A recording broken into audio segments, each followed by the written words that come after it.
All right. Hello, class. Again, this is Dr. Carl Letamendi, and this is a video recording of some of the homework problems for Chapter 4, Unit 2 of the Fin 3400 course.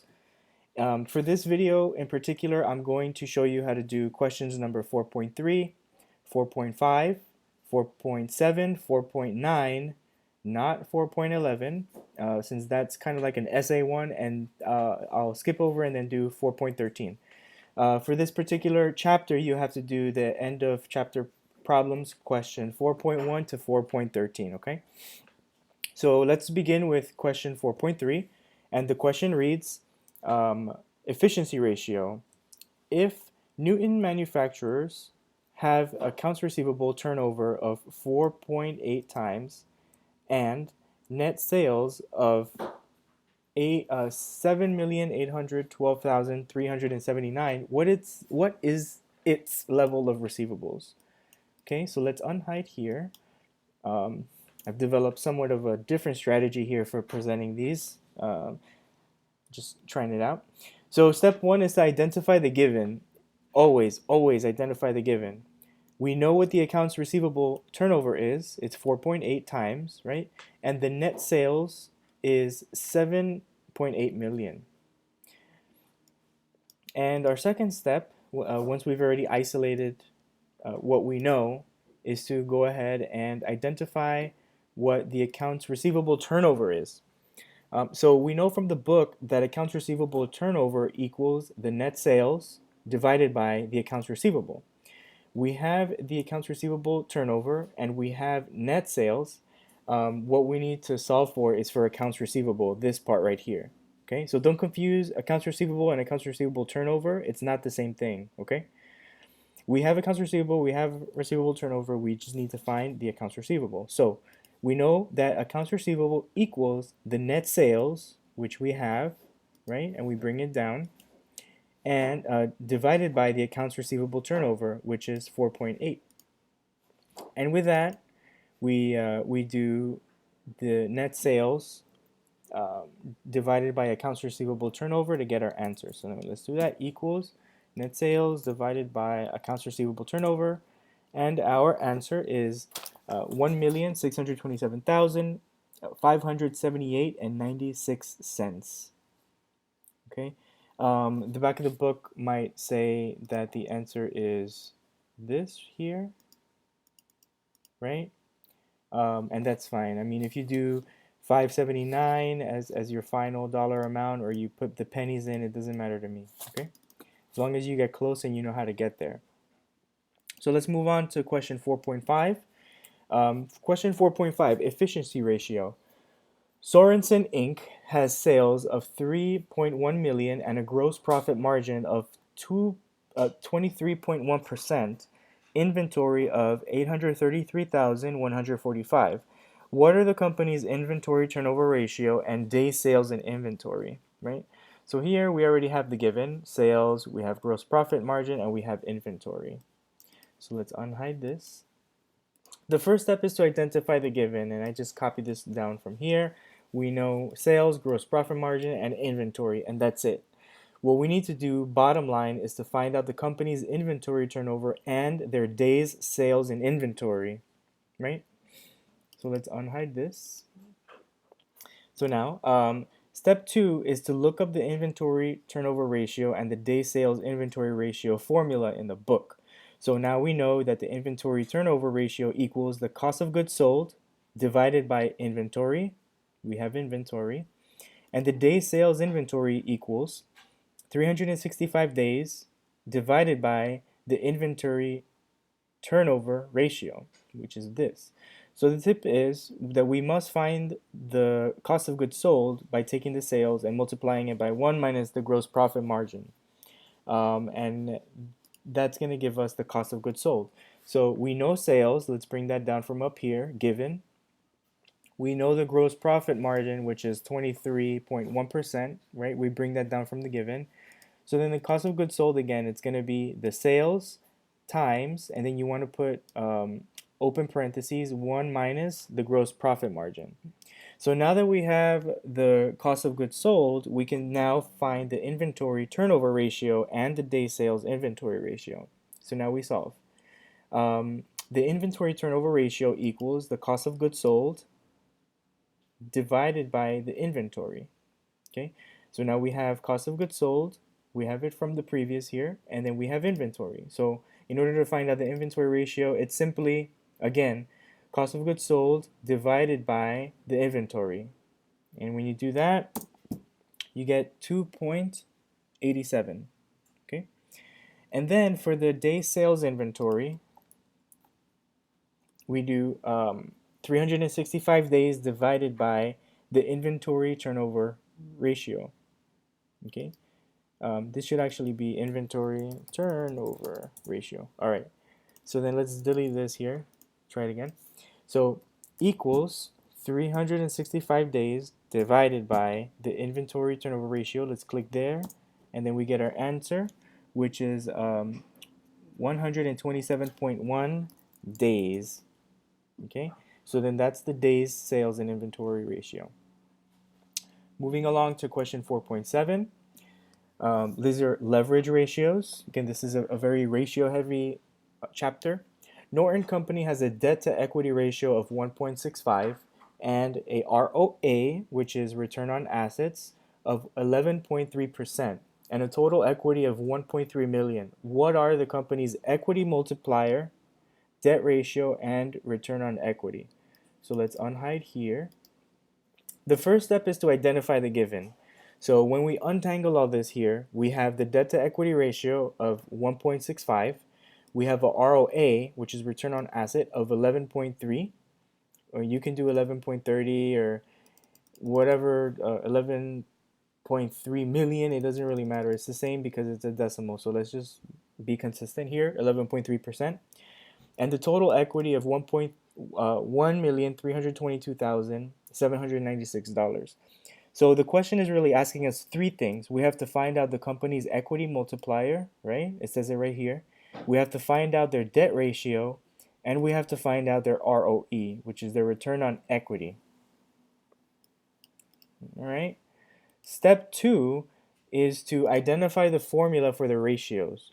The equity multiplier is total assets divided by total equity, right? So now if we look back at what's given, we kind of have some of that already, right?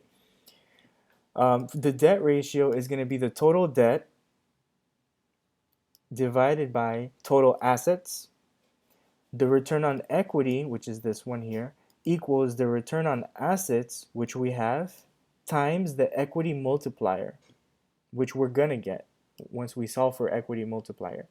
And then the debt to equity equals the total debt divided by the total assets, or the total debt, which equals, well, I guess this shouldn't be a or.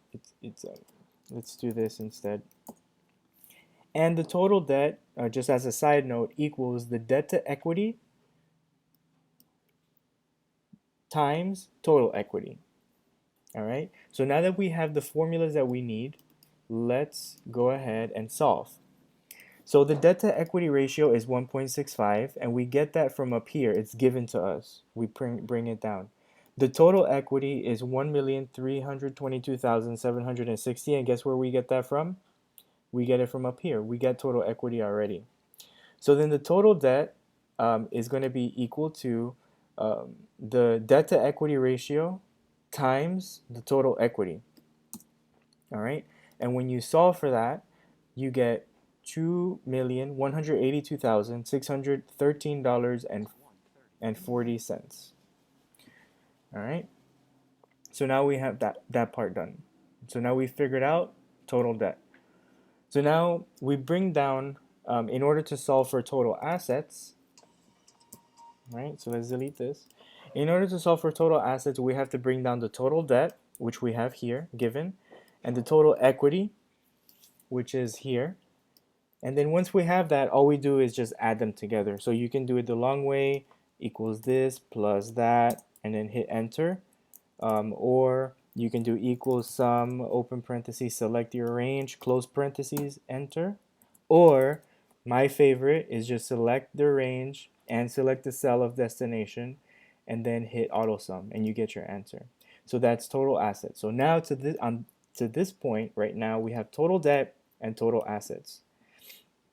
So now we bring down total assets, which is here. We solve for that. We bring down total equity, which we had, which was given to us above, right? And in order to find out the equity multiplier, remember, equity multiplier equals total assets divided by total equity, which we now have, right? So we do total assets, 3.5 million, divided by total equity, and that gives us 2.65. So now, if you remember, we needed to find out the equity, the multiplier, okay? And then we did that. So now we can do check. That's done. So now we have to find the debt ratio. That's the second part. And to find the debt ratio, if you recall from the formula here, the debt ratio equals the total debt divided by total assets. And now we have that. So we have the total debt of 2.1, which we bring it down, right? And it's given to us. Well, we solve for it. And we also need total assets, which we solve for, and we have that. So now when we divide the total debt over the total assets, we get 0.623. Okay. And lastly, for the to solve for the return on equity, which is the last part, so let's do check. And then I guess check again because we're going to do this final part now. The ROE, right? The ROE is going to be a percentage, and ROE is just return on assets, right? And return on assets, where do we get that from? Return on assets, we got it here because it's given to us. And then we have the equity multiplier because we calculated it. So the return on equity is going to be the return on assets times the equity multiplier. And now we have our answer, 29.9. If you also do 29.95 or 29.945, that's totally fine too, but you know, just try to keep consistent with the answers that are in the back of the book so that when you take your quiz and you're presented with a similar problem, you can select the one that's closely aligned to what you have, right? So now let's move on to problem 4.9. DuPont equation. Lemon Enterprises has a total asset turnover of 2.1 and a net profit margin of 7.5%. If its equity multiplier is 1.90, what is the ROE, return on equity, for Lemon Enterprises? So guess what step 1 is going to be? And if you guessed identify the given, you are right. We have the total asset turnover given to us from here. We have the net profit margin, right? 7.5, 7.50 is the same thing, 500. So let's just be consistent here. And the equity multiplier, which is 1.90. So what we need to do is find out the return on equity. So let's do that. And in order to do that, we have to first identify what the return on equity formula is. And if you find it in your book, you'll know that the return on equity formula equals the return on assets, ROA, times the equity multiplier. So we have the equity multiplier from here, but we don't have the return on assets, right? So we have to find the formula for return on assets. And the return on assets equals the net profit margin, and guess what? We got that, times the total asset turnover. And guess what? We also have that. So guess what step 3 is going to be? Solve, right? So we take the net profit margin and the total asset turnover, and we multiply the two of them to get the return on assets, because that's what it says in the formula, right? So our return on assets is going to be 15.75. And now that we have return on assets, we can plug it into the ROE formula, and we can solve for ROE, return on equity. So we take the ROA, bring it down from here because we solve for it, and the equity multiplier, which is given to us from the problem, and we get our ROE, which is 29.93%. If you do 29.9, 29.925, I don't care, as long as you get it close. But also just try to be consistent with what's in the book also, so that again, when you're taking the quiz, the practice quiz or the end of unit exam, when you select from your multiple choice answers, you can pick the one that's closely what you're presented with. Now, question 4.11, I'm not going to do. The answer is in the back of the book, but what you're required to do here is to explain, this table here. Make sure that you widen all of the columns and rows. But let's jump on to question 4.13, right? And I didn't hide this. I should have. So let me do that now. Hide. Don't look at this yet. Hide. Okay, now look. So 4.13, market value ratios. Chisel Corporation has 3 million shares outstanding at a price per share of $3.25. If the debt to equity ratio is 1.7 and total book value of debt equals $12,400,000, what is the market to book ratio for Chisel Corporation? And let me take a sip of my tea. 1 second. Okay. Guess what step 1 is going to be? Identify the given. So when we untangle what we have up here, we know that shares outstanding are 3 million. The price per share, I just abbreviated PPS here, $3.25. Debt to equity ratio is 1.7, and the total book value is 12.4 million. All we need to do is find out the market to book ratio, right? Step 2 here is going to be to find the market to book ratio in your book, right? So the market to book ratio equals the market value of equity divided by the book value of equity. The book value of equity equals the book value of debt divided by the debt to equity ratio. And guess what? We have debt to equity ratio, right? And lastly, the market value of equity equals shares outstanding, and guess what? We have it here, times the price per share, and guess what? We got that too. So now that we know the formulas that we're going to be working with, we can go ahead and solve. Right? So now let's look at this one first. We have shares outstanding, 3 million, right? We have for the price per share, $3.25, and we have enough to calculate the market value of equity. Market value of equity, shares outstanding times price per share. So we're working with this last one first. And all we do is just multiply the two. Right? So you can just do equals 3 million shares times the $3.25. And that gives us $9,750,000. That's the market value of equity. So now that we have market value of equity, guess what? We're going to be able to calculate, to move on to the next one.